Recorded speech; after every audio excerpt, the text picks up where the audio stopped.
judges from the two schools. Major General Bali is an Indian Army veteran who served the Army for over 4 decades and is currently serving as the CEO of Leadscape Advisors. Major General Bali has served in Jammu and Kashmir in the counter-insurgency movement from the Indian Army and is heavily decorated for that. He has received 2 commendations from the Chief of Staff and has also been awarded with the Sena Medal for the same. Major General Bali, if you're there, if you could have a few words from you.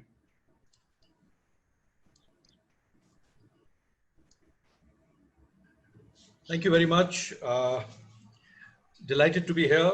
Delighted to have been part of this for the last few days and seen some really terrific standards coming out from every school. I've been telling every debater, every participant, a couple of things on each day, things that I have learned over the years, having debated in the National Defense Academy, in the Indian Military Academy, and so on, and of course in my school. The first thing that I want each one of you to remember is the very fact that you've been picked up to represent these 2 very fine schools goes to show that you are the best. You are certainly among the best, if not really the best. And let me tell you, no matter what rank or position you rise to in life, what really matters is when you're best at what you're doing at a given moment. So that should give you a lot of satisfaction, a lot of confidence, and a lot of enthusiasm to get into what you're going to do today. The second thing that I want to tell you is that anyone who steps onto the stage as an actor, as a debater, as a speaker, each one of us tends sometimes to forget something. The trick our mind plays is that when we forget something, we get a little nervous because we think, we missed out on what we had rehearsed or practiced. Well, let me tell you something. You are the only one who knows what you're speaking. No one in the audience knows at all what you had in mind. And therefore, there is zero reason ever to worry, to hesitate, to break your flow. No one knows better than you do what you're about to say, all right? The last thing I will say is a little lesson for participating in a debate. And it's the same lesson for participating in life. Just compete with yourself. Don't worry about what the other person is doing. Learn from the best, but don't worry. Compete with yourself. You have to be the best version of yourself on any given day. The moment you do this, it's a very practical suggestion. The moment you do this, all the stress, all the negativity, all the friction goes out of your head. Because you just have to be the best. You have to be the best Chinmay or the best Vanshika on a given day. You don't have to be best Neeraj Bali, right? Okay, all the very best. Let's have a nice debate. Thank you.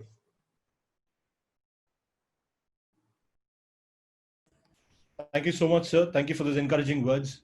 You have to be the best version of yourself. Very, very worthy advice. And with that, let us now start today's debate.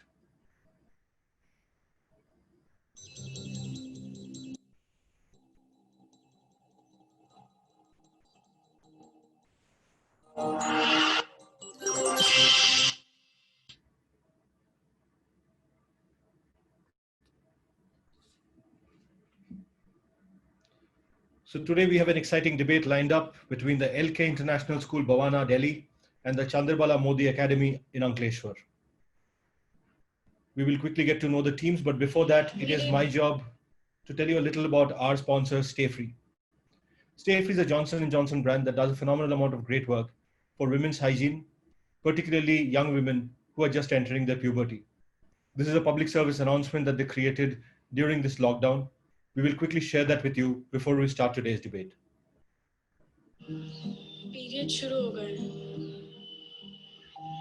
पहली बार हो रहे हैं मुझे, तो काफी अजीब लग रहा है। पीरियड्स में मुझे आसान काम भी मुश्किल लगता है। बहुत दर्द होता है। मैं किसी के पास बैठ भी नहीं सकती और जब मैं उठती हूँ बार-बार निशान चेक करती हूँ। घर में एक ही वॉशरूम है तो पैड चेंज करने में मुझे शर्म आती है। मुझे बैट को कचरे में छुपाना पड़ता है हर बार. She may not understand what she's going through. She just needs to know you do. Over 2 million girls will get their first period in lockdown. Your daughter or sister could be one of them. Talk to her. Tell her. It's normal. It's just a period.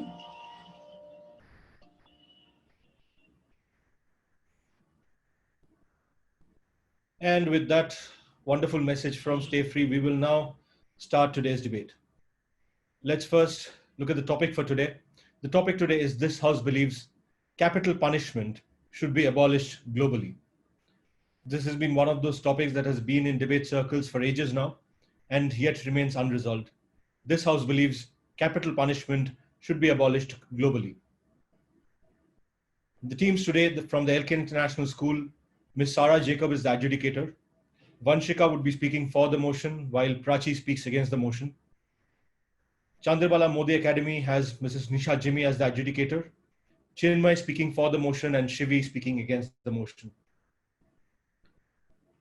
This will be the order of speaking. Vanshika, you will speak first for the motion, followed by Shivi, who would speak against the motion.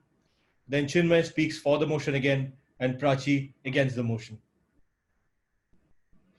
Without much ado, let me now get to know the panelists, the speakers a little bit better. Vanshika, you're going first. Before you start, we would love to know you a little bit better. What are your favorite hobbies, your favorite subjects? What do you enjoy doing? Good afternoon, everyone. Myself, Vanshika Sehrawat. I am currently a grade 12 student from LK International School and also a member of prefectorial board of my school. My passion for mathematics had made me go for PCM. Further, if talking about my interest, I love reading autobiographies. That's all about me, and yeah, looking forward for this wonderful debate today. Thank you, Vanshika. We hope to read your autobiography as your prefectorial years develop into something greater in the later years. If you are ready with your arguments, we shall start your time now. Capital punishment is as fundamentally wrong as a cure for crime as charity is wrong for a cure of poverty, said Henry Lord.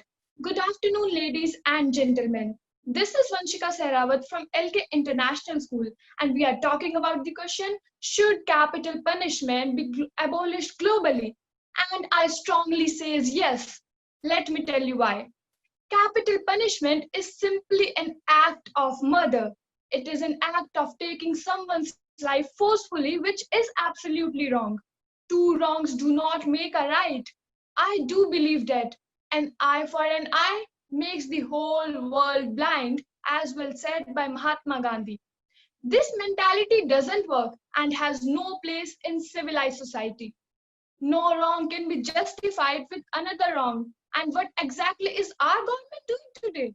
They are murdering a murderer in the name of law, which is completely hypocritical and unjust. Death penalty to me is a capstone to criminal justice system. By definition, justice is the quality of being just equal, morally righteous and lawful. If this is true, how can one justify their actions of murder by justice? It is nothing more than a legal murder. Killing a murderer is not a way to teach society not to kill. How can you teach someone not to do a certain thing when you are in fact doing it yourself? It is just like a parent lecturing his child on the harms of smoking while smoking a cigarette himself. There are so many negative factors to the death penalty that they far outweigh the positive. It costs more to execute a person than it does to have them in prison for life. Also, there is no way to have 100% level of accuracy when deciding who is guilty, and it does not give the perpetrator the chance to learn from their actions and be sorry. Execution does not serve justice. Of course, a dead person cannot commit any future crimes, but the capital punishment negates the principle of rehabilitation in society and respect for human rights. If we cannot give life to someone, we have no right to take someone's life. One cannot cure a disease by only treating symptoms. No study has shown that death penalty deters murder more than life imprisonment. The evidence is all to the contrary. For deterrence to work, the severity of the punishment has to coexist with both certainty and swiftness of the punishment. The verity is that death penalty have no potential to deter murder, rape, or even theft. Now let me provide you with some sort of facts or statistics. Let's use Canada for example. Before capital punishment was abolished, the crime rate was more higher than when it became banned. Thailand is still in good company with no less than 52 advanced countries still practicing capital punishment. The European Union issued a statement calling on the Thai government to refrain from any future execution and work towards the abolition of criminal punishments. Numerous resolutions are adopted by the United Nations General Assembly asking for all the nations in the world to abolish death penalty. Many cases in India, like that of Kulbhushan Jadhav and Sarabjit Singh, makes it all crystal clear that capital punishments can often be given to an innocent. In these cases, both of the accused were sentenced to death. And later what happened? The International Court of Justice stayed the execution for Kulbhushan Jadhav. I quote from the United Nations Universal Declaration of Human Rights, Article number 3. Everyone has the right to life, liberty, and security of a person. I want to rest my case here by putting forward some questions. Punish, yes. Punish, yes, but why in the same old cold-blooded and brutal manner? Why do we have to kill the killers? Thank you. Over to the moderator. Thank you, Vanshika. That was very well done. Let's see how the judges are scoring you. Judges, you have access to the scoring sheets. If you could please put in the scores for Vanshika now. Vanshika, you'll have to just give us a few minutes so that we can tabulate your scores and present them to you.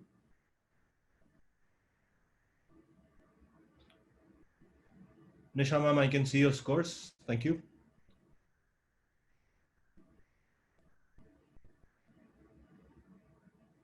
Sarah ma'am, I can see your scores. Thank you. Is that your final score? Okay, thank you.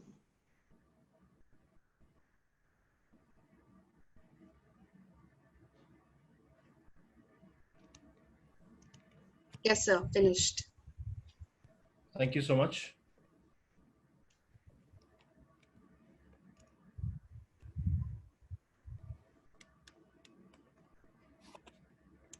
Yeah, I'm done too. Thank you so much, sir.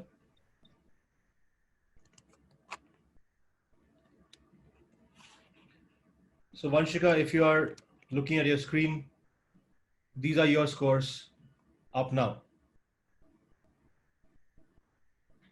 Very interesting spectrum of scores. We'll see how Shivi does. Shivi, you're up next. Before we start with your debate, we would love to know you a little bit better. So could you tell us a little more about yourself, your class, your hobbies, your favorite subjects, interests? Good afternoon, everyone. My name is Shivi Rai, and I'm a class 11 science student. My hobbies include listening songs and reading novels, especially the non-fictitious ones, which are based on real-life instances. My favorite subjects include biotechnology and chemistry. Thank you. Wonderful, Shivi. If you're ready with your arguments, we shall begin your time now. A punishment cannot be judged by its impact on criminals, but by its impact on those who are still innocent. Good afternoon, honorable adjudicators, moderator, my worthy opponents, and members of the audience. We kill an enemy at the border because we know that it is in the best interest of our country. So why not sentence someone to death if he has committed a heinous crime against the citizen of this country or worked against the country? I would like to bring a case in front of you all, known as the killer clown. A man named a man named Mercy Jacob, who was by profession an artist, who used to visit parties and restaurants in the clown costume. He was an American serial killer and a rapist. He was charged for sexually assaulting more than 33 teenagers, and all were boys. Finally, one day he was caught and he was reported. And later, in the investigation of his house, it was found out that there were somewhat 30 bodies of teenagers stacked up in the basement. He was given a death sentence in 1994. The topic that we are debating upon today does not differentiate between criminals and terrorists. It wants abolition of death penalty even for the terrorists. So now, I would like to put up some facts in front of you. Over the past decade, terrorists killed an average of 21,000 people worldwide each year. We all are familiar with the Peshawar school massacre, which took place on 16th December 2014 in Pakistan. 6 gunmen conducted a terrorist attack on the Army Public School of Peshawar. The militants killed 149 people, including 132 school children aged between 8 to 18 years. People tell me, be proud that your son is a martyr. Be proud of what? He had so many dreams. He wanted to join the army, to be an engineer, or to be a businessman. We sent our school children for school, for education, not to be martyred. These were the lines of an unlucky father, Mr. Aurangzeb Khan, who lost his 16-year-old son, Hassan Zaib, in that attack. Should our hearts not bleed for the loss of the innocent lives and the hapless? Can our hearts instead not cry for more effective, strong, and resourced criminal justice system? The crimes we are now witnessing, such as rape, murder, genocide, cannot be addressed by simple punishments. These days, we are seeing horrific attacks on women and children, and the weaker section of the society is continued to be targeted. These days, the law enforcement bodies are struggling to maintain peace and justice in the society. It is the time when we have a mechanism to punish the criminals and help the victims.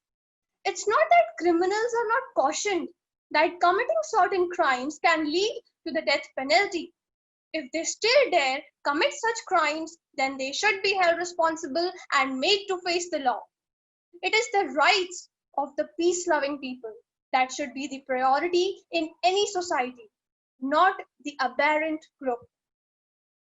When the innocent become victims of horrendous crimes, it's only fair that the criminals are not let off the hook. Prisons in many countries are overcrowded and underfunded, and this problem is made worse by life sentences or delayed death sentences for murderers. Why should the taxpayer bear the cost of supporting a murderer for an entire lifetime? In my view, a person should pay for his deeds, but in criminals, it is just the opposite. The taxpayers pay for them. Our taxes should be used for the betterment of the country rather than using the money to feed the criminals. Why are the criminals living a better life than our citizens? They get 3 meals a day, they get to shower daily, and a safer place to live.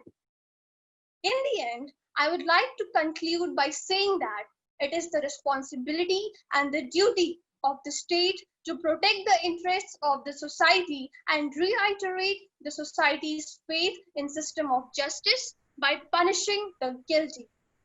Thank you, and over to the moderator. Thank you, Shivi. Some very powerful arguments there. Judges, you have access to the scoring sheet. If you could please start scoring Shivi's arguments. Very interesting reference, Shivi, to terrorism.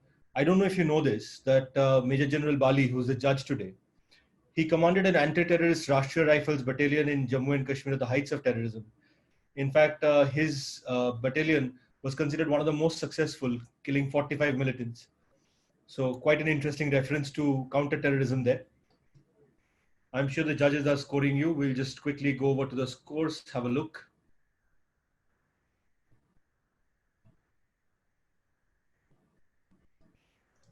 Yeah. Saraj Kumar, is that your final score? Yeah. Thank Done, you. sir. Bali sir, I have your score. Thank you. Yes, sir. Done. Thank you so much.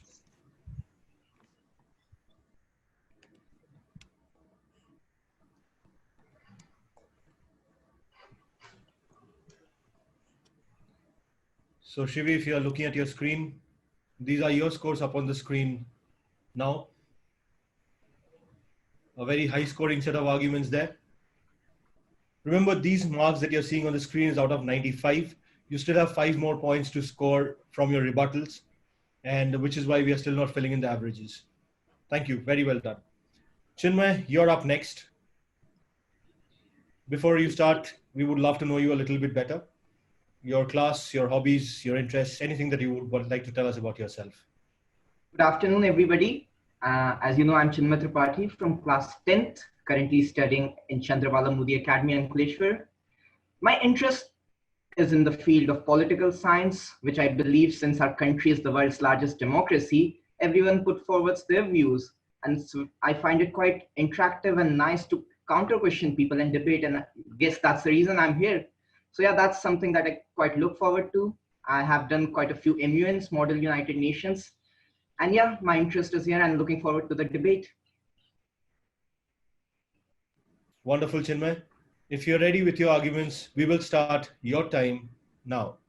Capital punishment is not about whether people deserve to die for the crimes they commit.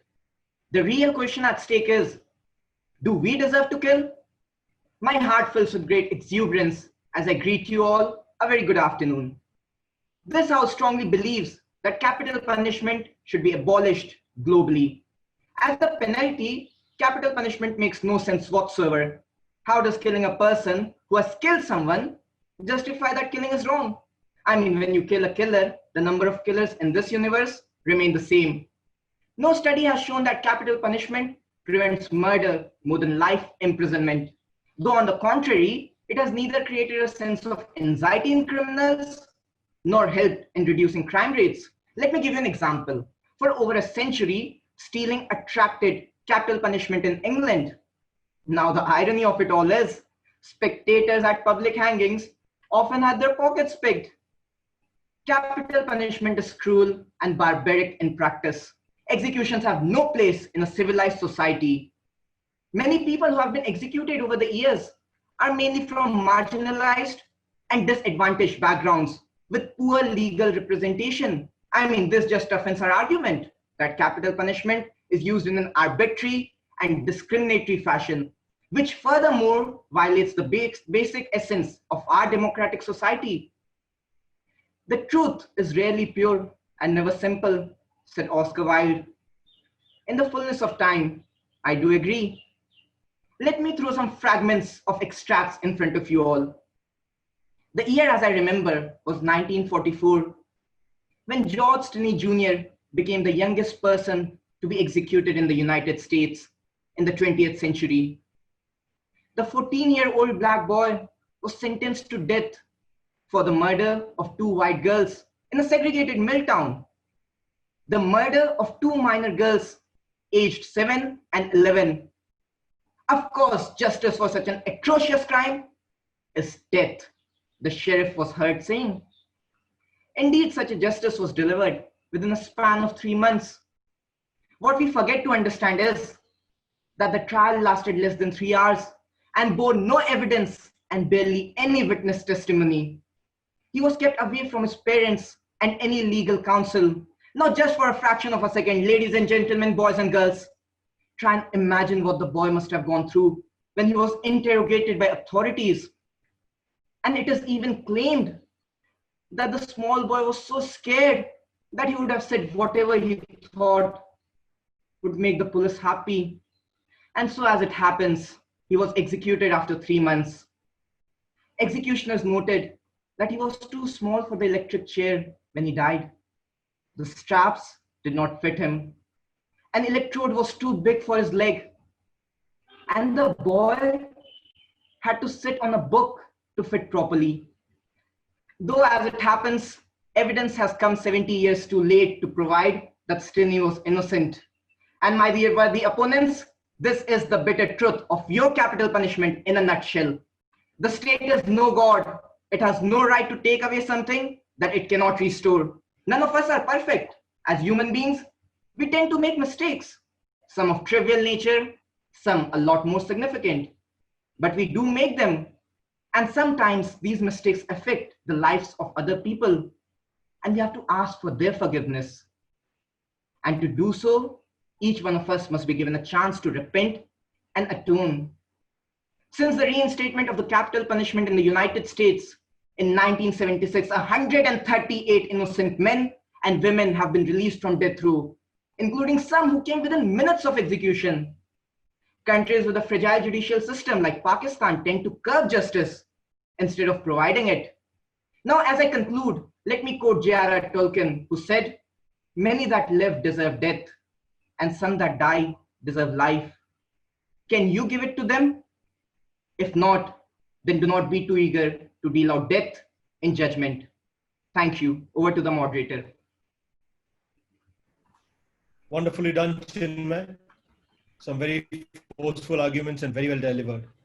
Judges, you have access to the scoring sheets. Let's see how the scores stack up. You'll give us just a couple of minutes.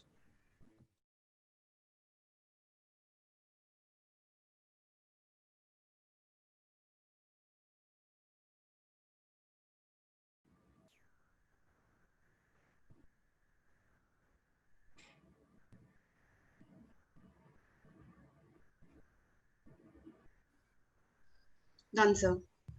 Thank you so much, ma'am.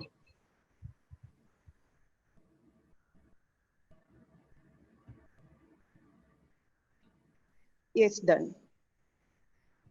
Thank you, ma'am. Sir, is that your final score? Yes, please. Thank you so much, sir.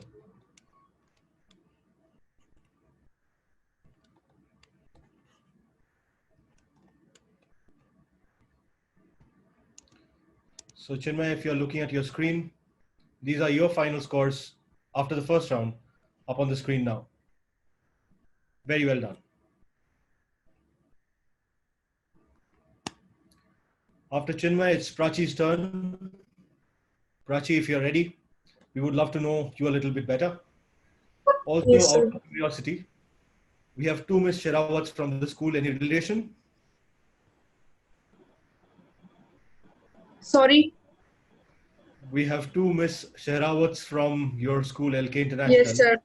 And Vanshika. Any relation?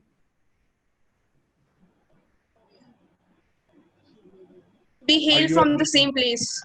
Oh, nice. We hail from Bawana. Cool. Prachi, we would love to know a little bit more about you, your class, your favorite subjects, hobbies. Good afternoon to all. My name is Prachi Sehrawat and I'm a student of LK International School, Bawana. I also hail from Bawana. I am a student of class 12 Humanities and I am passionate about political science. I aspire to be a civil servant. Wonderful, Prachi. So hope to see you as a civil servant someday soon. Before that, you have a debate to win. So if you're ready with your arguments, your time starts now. Capital punishment is an extreme sanction that is properly reserved for the worst offenders, like the serial killers, rapists, drug lords, and the list goes on. It is a legal punishment in most of the countries. Good afternoon, honorable jury members, my worthy opponents, and of course, the lovely audience. We are here to discuss whether capital punishment should be abolished globally, and I am firmly against it. Keeping in view the heinous crimes of the present time, such as terrorism, drug smuggling, mafia raj, rapes, cold-blood murders, capital punishment should not be abolished. The crime is irreversible, and so the punishment should be as well. Abolishing the death penalty will only send the wrong signal to those who have the predisposition to commit horrible crimes. Sparing the lives of hardcore criminals for humanitarian reasons will only cause more misery and injustice for others. it will see an escalation of serious crimes in our society, further impairing the nation. The more one commits an immoral act, the easier it becomes to do it in the future. It may even become habit forming. And who knows, he may even kill his jail inmates. Capital punishment is all about justice to the victim. Some even consider capital punishment as an abolition of human rights. If you murder someone in cold blood, how can you expect the law to protect you? Is it really fair or just to murder someone and then turn around and claim that you shouldn't be killed? Wow.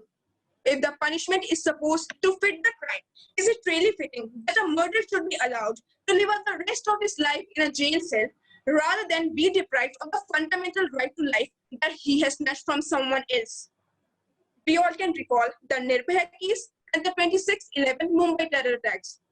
Nirbhaya's parents kept circling the courts for several years to get those rapists executed and serve justice to her daughter. And this was what the entire country wanted. During the Mumbai terror attacks, police caught only one terrorist alive, whose name was Muhammad Ajmal Amir Asab, and then he was executed in 2012. A question arises here, that would it be just and fair to leave that person locked away in jail who killed 174 innocent lives, rendering more than 300 people wounded? Taking away the life of such brutal murderers is the only solution. Those who support the abolition of the death penalty should reconsider their stand. The government has the duty to curb crime, and the laws of the country should be allowed to do so. In a country we are living, it's only after a fair and lengthy trial and when evidence against offenders is beyond any reasonable doubt, then only the one found guilty is sentenced to death. Singapore has some of the lowest crime rates in the world, and the reason being its intolerance for serious crimes. The state executed 400 people between 1991 and 2004. Out of the 195 countries worldwide, 106 countries have faced the trauma of terrorism. Some countries and states that once abolished the death penalty were forced to revert to the original punishment when they could not curb the rising rate of crime in their societies. USA still send hardcore criminals to die by gas inhalation, lethal injection, or by hanging. Therefore, it is a pertinent point that humanitarians and others, including practicing lawyers, who advocate abolishing the death penalty, should not be so concerned about the lives of murderers, brutal rapists, kidnappers, drug traffickers, and ignore the countless number of crimes they did. Ladies and gentlemen, we need to be tough on these criminals, because a jail term can never be a deterrent to those committing serious crimes. Murderers, kidnappers, rapists, drug lords should know that if found guilty, they will be given death penalty. This would make others also think twice before committing any serious crime. Thank you. Over to the moderator. Thank you, Prachi. That was very, very well done. Some forceful arguments there. Are you sure you want to be a public servant and not a lawyer? Because I could see a lot of, the climax scene lawyer performance in you. Very, very well done. The judges, you have access to the scoring sheets. If you could start scoring, Prachi. I can already see some of the scores coming in. Nisha ma'am, is that your score? Just a minute, sir. Just a minute. No, sure.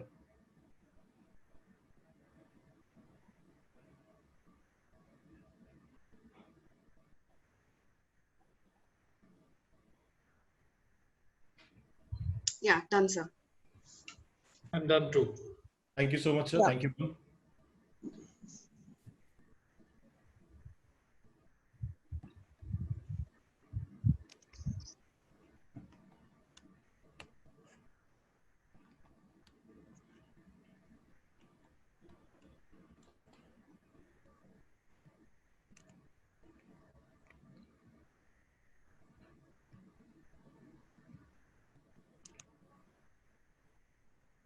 The scores are now in. Prachi, if you can see your screen, these are your scores after your first round of arguments. I think you should be very, very happy with the scores. Some very high scores there. Well done. Well, ladies and gentlemen, the four speakers so far have been speaking the arguments they came prepared with. They've also heard the opponent bench speak. Now it is time for the rebuttal. Each speaker gets 2 minutes of rebuttal time.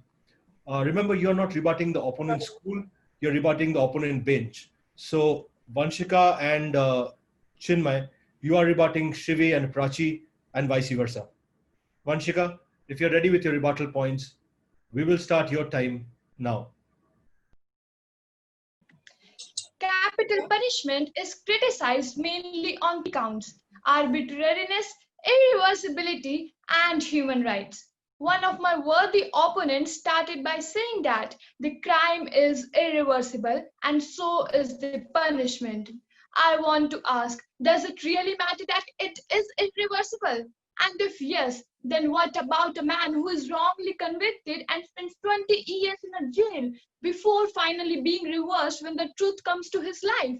Does it really matter that it was merely 20 years of his life rather than the rest of his life? Secondly, my esteemed opponent comments that it's all about the justice. They say that justice must be served and the only true justice is death. But I am here to tell you that you are wrong, absolutely wrong. Life in prison is justice and killing is revenge. There is a huge difference between the two. Next, my worthy opponent says that capital punishment is not fair. To this, I would like to remind them that capital punishment unfairly targets the poor and marginalized. Those without capital get the punishment while others with the private lawyers remains untouched. The death penalty is impossible to administer fairly or rationally. I would recommend my opponents that they must get intimate with what UN Secretary General said. The death penalty has no place in the 21st century. Thus, after hearing my opponent views, I have just strengthened my views more strongly that yes, capital punishment should be abolished globally. Thank you. Over to the moderator. Well done, Vanshika. Some wonderful points there. Judges, please fill in Vanshika's points. The points for all the rebuttal rounds we will publish at the end of all the 4 rebuttals getting over. And audience, please remember that after that you get a say. You have to choose your favorite speaker for the day. And whichever school has the best speaker in their team gets 25 extra points. And as we saw yesterday, that could have quite the deciding effect.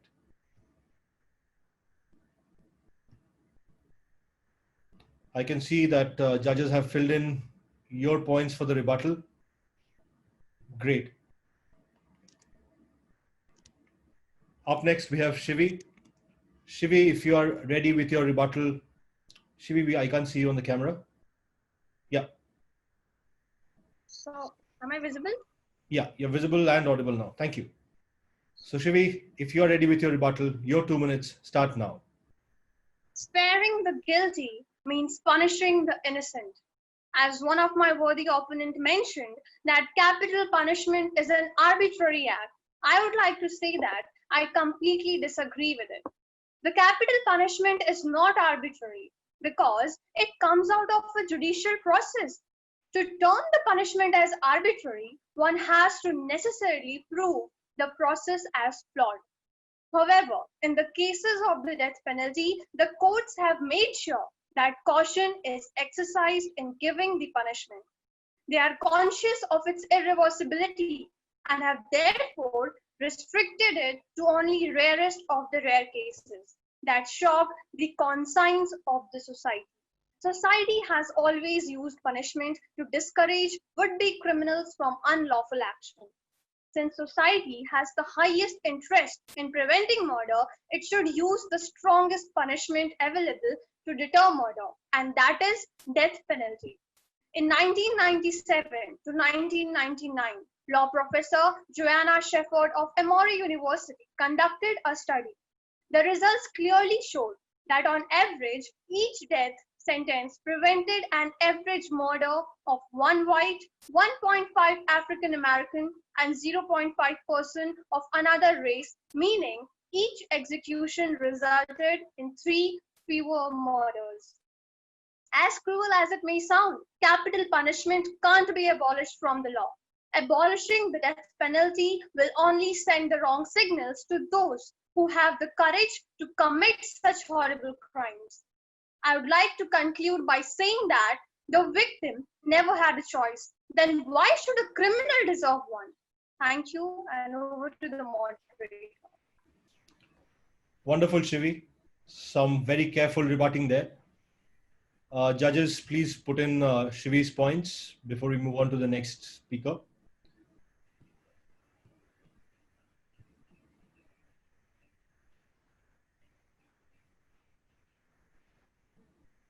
Thank you so much. I have the 3 scores for rebuttal from the 3 judges. Chinmay, you're up next. Chinmay, if you're ready with your points for rebuttal, we will start your rebuttal time now. I strongly differ with my knowledgeable opponents who have put forward long arguments supporting that capital punishment should not be abolished. I don't see any rational thinking behind it. For an extended duration, the supporters of capital punishment were heard saying that execution provides justice to the innocent. But does it really? Witnesses, prosecutors, and judges can all make mistakes. When this is coupled with the flaws in the system, it is inevitable that innocent people will be convicted of crimes more often than not. The death penalty completely negates the principle of restoration in society and respect for human rights. Treating criminals as undesirable elements which needs to be eradicated in a society is unjustifiable and dictatorial approach to crime prevention, unworthy of a civilized society.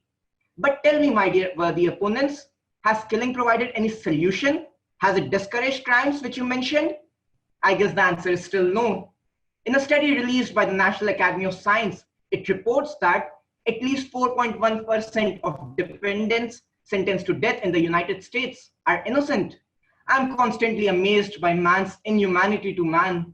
When you say we'll take a life because he took a life, the great words of Mahatma Gandhi come rushing back to my mind. An eye for an eye will make everyone blind. And now when we talk about Mahatma, let me give you a stat from India. From 1980 to 90, 10 executions took place and murders went up. From 1990 to 2000, 8 executions took place and murders were again on a rise. But from 2000 to 2010, only 1 execution took place and there was a drastic change and decrease in the number of murders. If you believe that execution will provide solution, the stats are against it. More than half of the countries have banned death penalty, and I see no reason why the other half should not. Returning violence for violence just multiplies viciousness and adds darkness to a night which is already devoid of stars. Thank you. Over to the moderator. Thank you, Chinmay. Some powerful arguments there. I would want the judges to also note that Chinmay went slightly over time, so please score him accordingly. We have your scores coming in. And we have the scores. Thank you, judges. After Chinmay, it is now turn to go to Prachi. Prachi, if you're ready with your rebuttal. Yes, sir. We will start your time now.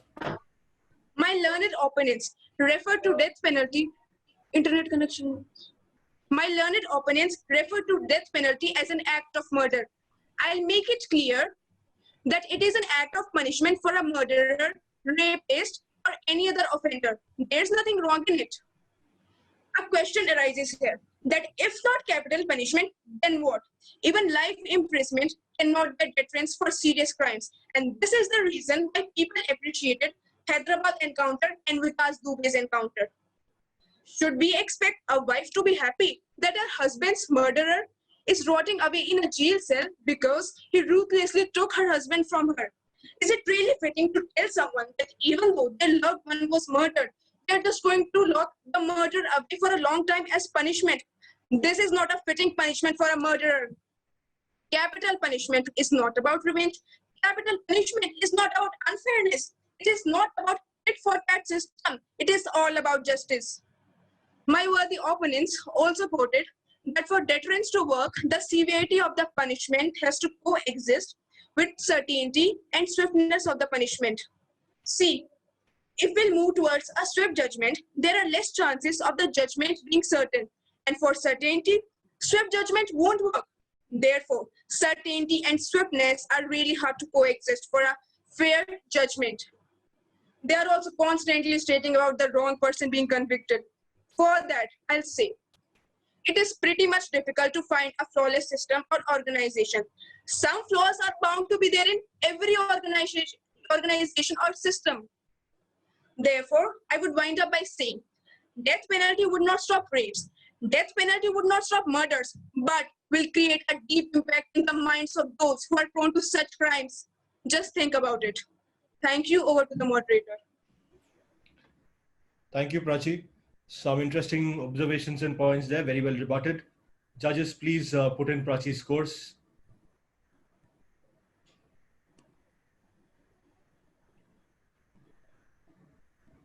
Sir, I have your score. I have all three scores. Thank you so much. Well, ladies and gentlemen, this is when we take this opportunity to tell you a little about Notebook and Save the Children. Notebook, as you are aware, is an EdTech brand. We provide students across all classes from class 1 to class 12 with short, crisp, engaging videos to help them learn. As you know, a lot of schools have been having their classes online, and it's been a challenge finding the right set of content to consume online. What Notebook does is it creates content tailored to the school curriculum, so that when you open your book and read a chapter name, you can open Notebook and find a video corresponding to that very chapter. What we'll do now is we'll show you a clip of a small video, a part of a small video from the history chapter for the Plus 2 CBSE course. After the video, we'll talk to you a little more about Notebook.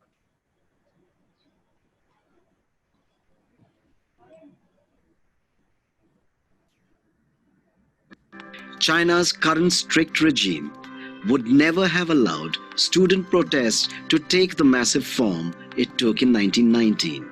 Last year, Xi Jinping still honored the patriotism and vigor of the students which had happened 100 years back.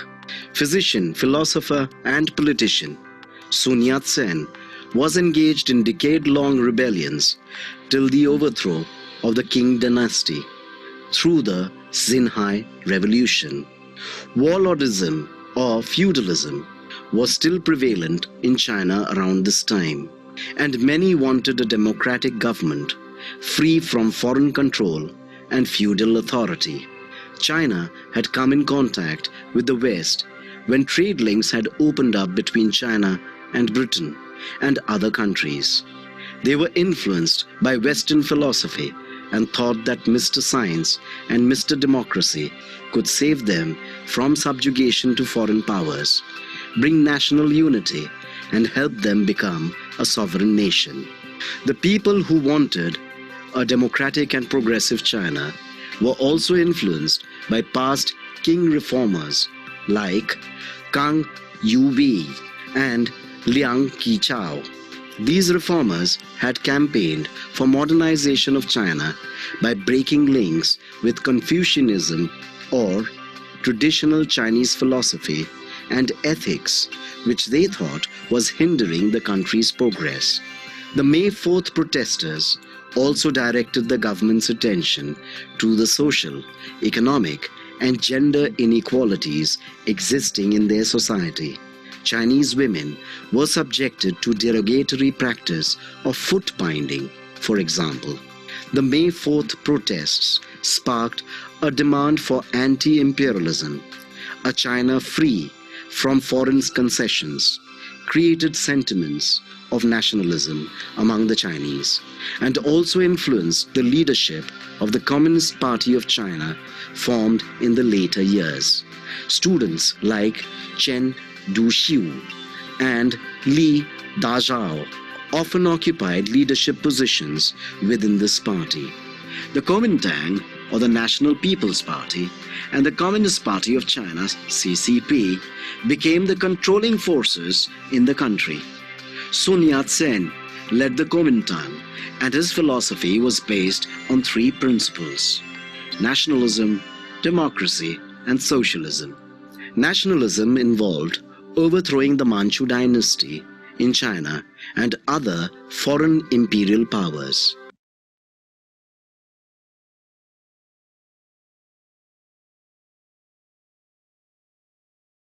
Ladies and gentlemen, that was a short clip from what Notebook does. It is now my privilege to invite Achin Bhattacharya. Achin is the founder and CEO of Notebook, who has listened to the whole debate.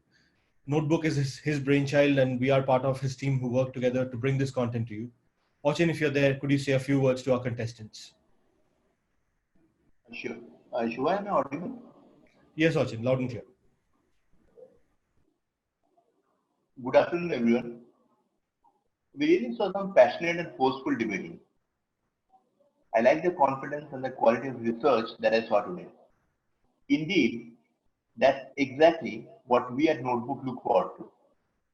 With so much of talent and determination that I'm seeing in the sessions, it really makes me very optimistic about the standards of debate, discussion, and public discourse in the days to come. Vanishka, Prachi, Chinmay, and Shivi, very well done, all of you.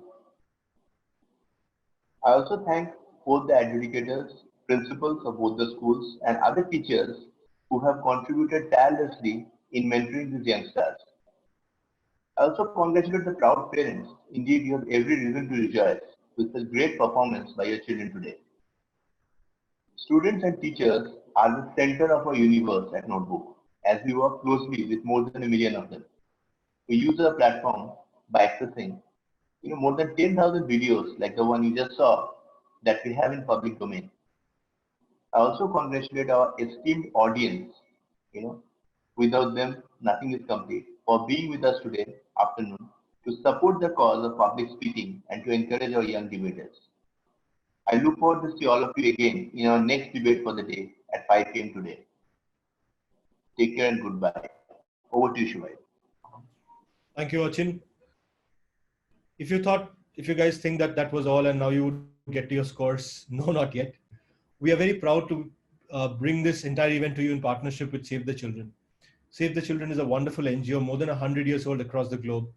And Save the Children India, particularly, who we are partnered with, are doing a phenomenal amount of work in saving the childhoods of millions across the country.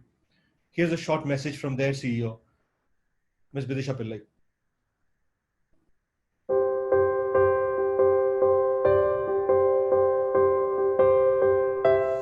Save the Children was born in 1919. 100 years is not a milestone that many organizations or individuals can claim to have reached. And for us, it's been a tireless, relentless journey to ensure that every child has access to their rights. Every child has a voice. But when we look back at 100 years, because 100 is also a time to reflect, we wonder what it would be like to live in a world where children don't need to be saved. Perhaps we could live in a world where Save the Children does not need to exist. And so as we look at the future, we envision a world which is much kinder to its children. A world in which children no longer need to be protected from violence.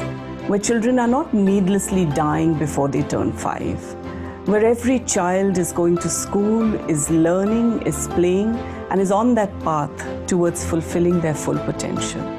As we turn 100, we pledge to work towards that future of a much kinder and brighter world for children. Every day, every hour, every minute, we will continue on that path. But we also know we can't do it alone. We want to work closely with the communities, with our partners, with the government, and most importantly with the children themselves. They are going to be the change makers of tomorrow. Children like Anoyara, like Rahul, like Salman, like Mamta, they are the ones who are breaking gender stereotypes. They are challenging social norms, and they are changing the world and the lives of themselves and also children around them. We pledge to continue working with them, alongside them, to ensure that every child gets the right start. I'm Bidisha Pillai, and I invite you to join Save the Children in our commitment to ensure that every child gets the right start.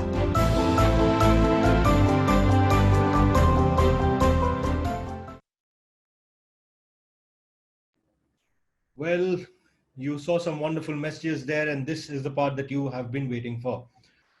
After your first round, or your first round and your rebuttals, these are your average scores. Vanshika, you have averaged 77 out of a total score of 100. Shivi, you're at 85 out of 100. Chinmay 92 out of 100, and Prachi 95 out of 100. What this means is we are at a very interesting place. The two schools, LK International School, from the two speakers, your average score is 86. And Chanderbala Modi Academy, Ankleshwar, your score after two speakers have spoken is 89.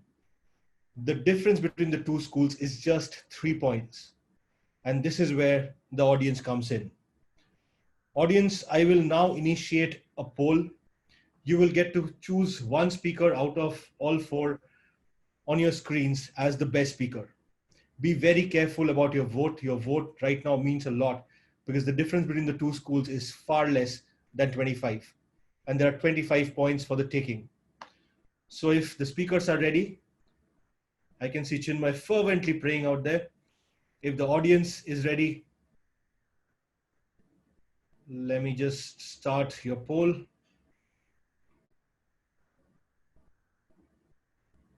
You should see the polls on your screen now.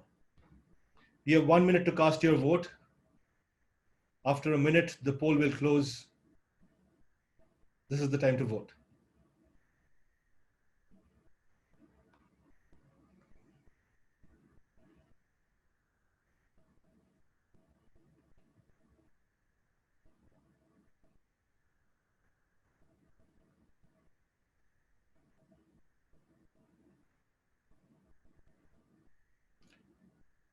Halfway through, we have 83% people who have voted. The participants can see the results. The people who are voting would be able to see the results in just about 15 seconds from now.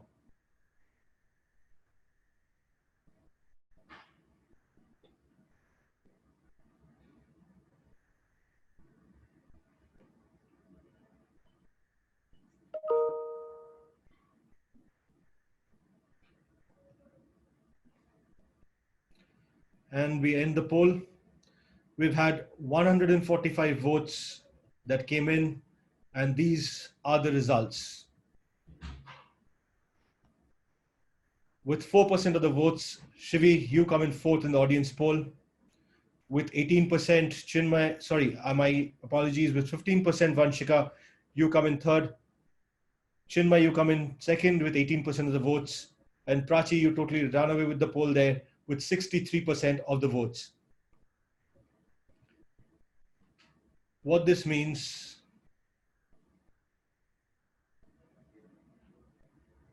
is we will have to give the 25 points for the best speaker to LK International School, which brings their total score to 111.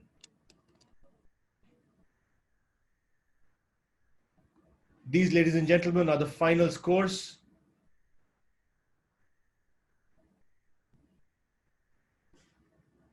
It has been a phenomenal set of debates, phenomenal set of arguments.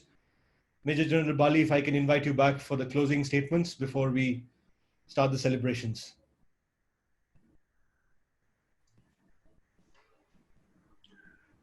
All right. It's my pleasure to wrap up the debate.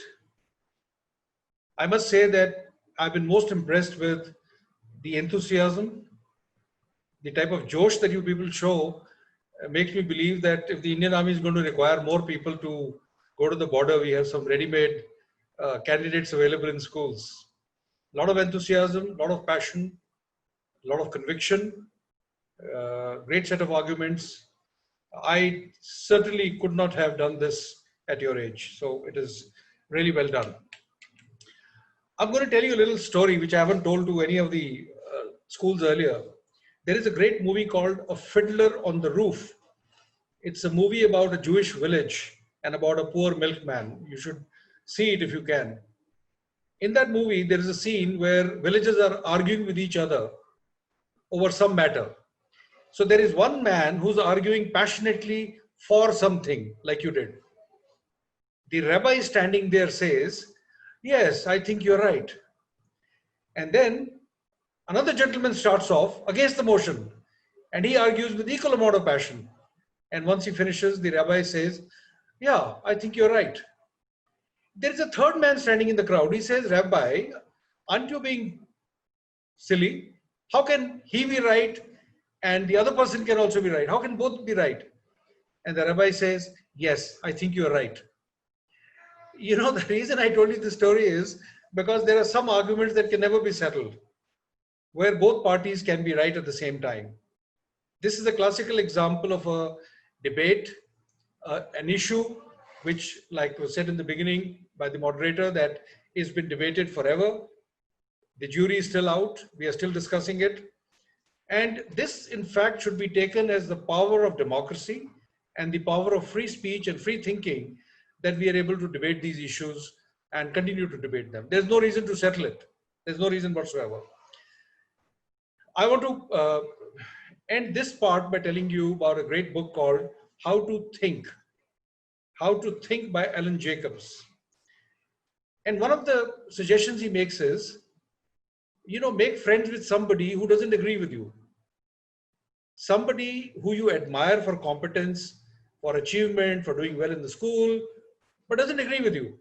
And listen to that person. You know what will happen? It will enrich your thinking. You will see the other side of the argument. You will see other side of the thinking that will make you better and better in life. All right. A couple of simple suggestions which I have been giving every day. One, when you're on a debate stage, smile. Yesterday, there was a young girl who practically took the whole debate away by just, of course, she was very good, but also smiling your way through. I understand you're passionate, but smile.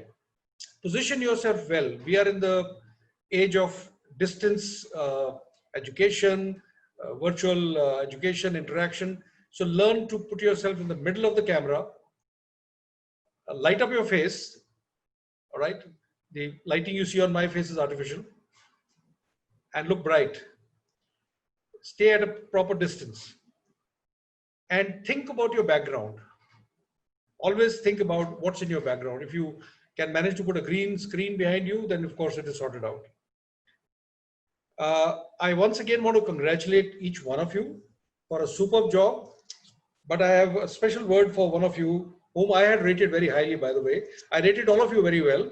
I couldn't choose really between who was going to be winning, but somebody whom I rated very highly, I want to talk to Shivi Rai. And I'll tell you, Shivi, crowds are not always right. Crowds have their own mind. If crowds were always right, then the pop books that sell the most would be works of literature. That's not the case. So buck up. You're a champion in yourself. Each one of you is a champion. Heartiest congratulations to Prachi and to everyone else who participated, Chinmay, Vanishka, and also to Shivi Rai. Thank you very much. Thank you so much, sir, for those wonderful words of appreciation and encouragement. Chinmay and Shivi, do not lose heart. It's been a phenomenal round of debating from both of you, and I'm sure both of you will do exceedingly well in your futures. Vanshika, Prachi, this is your moment of celebration. I hope you do celebrate hard, but also ensure that you maintain your social distancing norms. With that, ladies and gentlemen, we come to the close of another fantastic debate. We hope to see you at 5 p.m. today, IST, in our next debate. Until then, take care and goodbye.